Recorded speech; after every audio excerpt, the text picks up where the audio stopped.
ვიზების გაჩერებას საქართველოსთვის ექნება ფუნდამენტური საზოგადოებისთვის ფუნდამენტური რღვევის ეფექტი. ეხლა დავაკვირდეთ და გავიხსენოთ რა ხდებოდა მანამ სანამ ვიზები გვჭირდებოდა ევროპაში სამოგზაუროდ.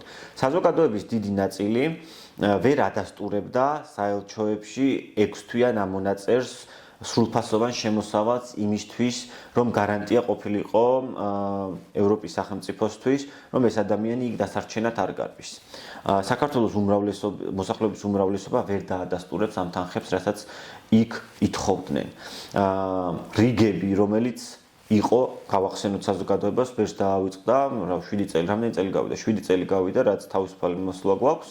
რიგები, რომლებიც საელჩოებში იყო გადადებული დაუსრულებლად, საბუთების მოგროვება, ენის არცოდნა, რომელიც ასევე იყო ხშირ შემთხვევაში ბარიერი და საზოგადოება, რომლის ძირითადი ნაწილი მილიონ ადამიანზე არის საუბარი, ცხოვრობს საზღვარგარეთ, მათ ოჯახის წევრების ნახვის საშუალება არ ჰქონდათ. რომ ისინიც ვერ ჩამოდიოდნენ აქეთ, იმიტომ იყო ძვირი ფრენები და ასევე აქედანაც ვერ ჩადიოდნენ ოჯახის წევრები.